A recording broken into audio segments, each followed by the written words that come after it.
Всем привет! На днях пробег моего Соляриса достиг юбилейной отметки в 600 тысяч километров. Ни один из предыдущих моих автомобилей не задерживался у меня в собственности до такого километража. Самый большой километраж до Соляриса я накатывал на своей Приоре. И это был пробег в 2 раза меньший. Продал я ее, накатав 305 тысяч километров за 4 года и 3 месяца. Кстати, получается, что за последние 10 лет я только на этих двух своих автомобилей проехал суммарно 900 тысяч километров. До этих двух автомобилей у меня пробеги были скромнее, и за первые 9 лет существования моих водительских прав у меня в сумме еще получается пройдено около 400 тысяч километров на предыдущих моих автомобилях. Итого на данный момент за 19 лет общий мой водительский стаж составляет около 1 300 000 километров. Было много вопросов, почему я не поменял этот Солярис, не дожидаясь такого возраста. Я планировал заменить его через года 3, максимум через 5 лет. Но потом планы и приоритеты у меня изменились, и все заработанные деньги пошли на строительство дома для постоянного проживания в нем. По этой простой причине покупка нового автомобиля отложилась на неопределенное время, а залезать в кредиты я как-то не имею желания. Из-за множества однотипных вопросов по обслуживанию моего автомобиля в комментариях под предыдущими видео, также вынесу ответы на них в этом ролике. Итак, интересующие большинство клапана, цепь и катализатор.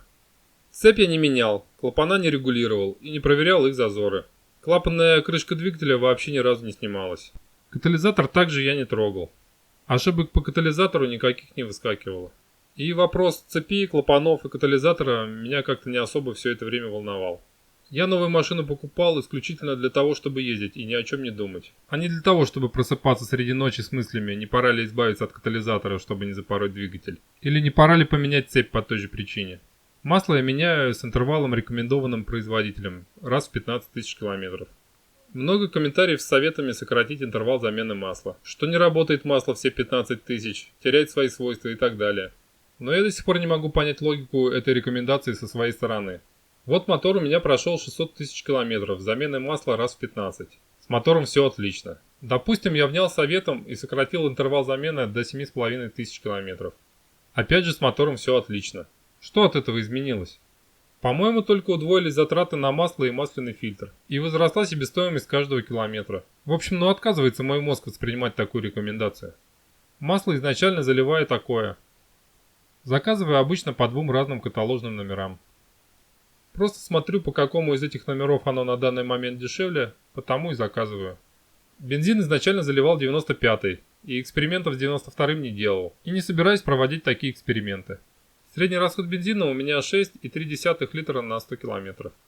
Данный расход был выявлен за год использования программы «Топливомер» на андроиде, где нужно было вносить показатели после каждой заправки на АЗС. Я выкладывал скриншоты результатов у себя в блоге за 300 дней пользования этой программой. Штатный же бортовой компьютер моего Соляриса врет, занижая реальные цифры расхода топлива на пол-литра. Средняя скорость по бортовику в первые года у меня была около 59 км в час в летнее время и где-то 56 км в час зимой. На данный момент я уже давно не сбрасывал показания средней скорости, и сейчас значение средней скорости у меня 54 км в час. Топливный фильтр я меняю с периодичностью раз в 100-150 тысяч километров. Воздушный фильтр двигателя летом раз в 30 тысяч километров, зимой раз в 45 тысяч километров. Свечи меняю раз в 60 тысяч километров. Масло в механической коробке переключения передач я очень долгое время не менял, потому что нет рекомендаций производителя в ее замене. На заводском масле в механической коробке переключения передач я проехал 473 тысячи километров. Скорости все это время переключались отлично, и шума от коробки не было ни малейшего. А в 473 тысячи километров мне потребовалось заменить сальник первичного вала механической коробки переключения передач. И для его замены требовалась полная разборка коробки и слив из нее масла перед разборкой. Только по этой причине я и заменил масло в коробке. И сразу же после этого появился небольшой шум от коробки, слышный в салоне, особенно на 5-й передаче. Масло я купил такое. Первые мысли были, что мне могли не долить немного масла при замене сальника, либо вообще не заменили масло на новое. И я практически сразу после этого купил еще 2 литра такого же масла и хотел самостоятельно еще раз полностью слить масло из коробки и залить новое, чтобы уже не думалось. Но до сих пор не дошли до этого руки. Шум не прям такой, чтобы сильный, но небольшое подвывание все же есть. С наступлением зимы я все же убедился, что масло мне заменили. Потому что на заводском масле в сильные морозы у меня в первые 5-10 минут езды был просто дубовый рычаг переключения передач. А теперь на новом синтетическом масле этот эффект исчез. Такой же эффект дубового рычага переключения передач в сильные морозы на первых минутах движения был во всех моих предыдущих автомобилях, в коробки которых я лил минеральное масло. Я не знаю, что льют в коробку солярисов на заводе, но у меня сложилось впечатление, что как раз таки минеральное масло. Раз на заводском масле рычаг был жесткий в морозы, а на синтетике этого не стало. Но по мне лучше было бы так, как и первоначально. Немного жесткое переключение в морозы, но без единого шума от коробки.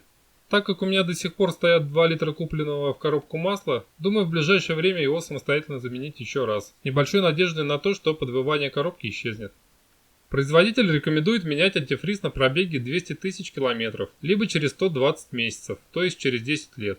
По времени я эту рекомендацию не просрочил, ни разу не меняв антифриз. А вот по пробегу просрочил, но менять пока не собираюсь. Его мне приходилось только подливать 1-2 раза в год. Для доливки я использовал вот такой концентрат, разведенный пополам с дистиллированной водой.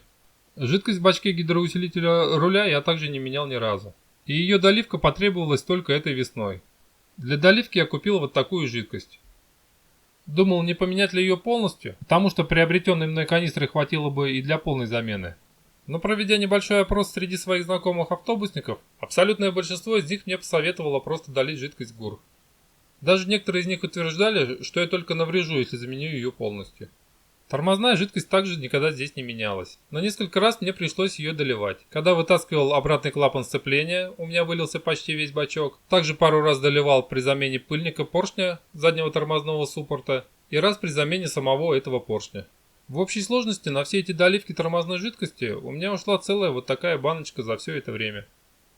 Вот с таким обслуживанием автомобиль прошел 600 тысяч километров. И надеюсь, еще немало пройдет.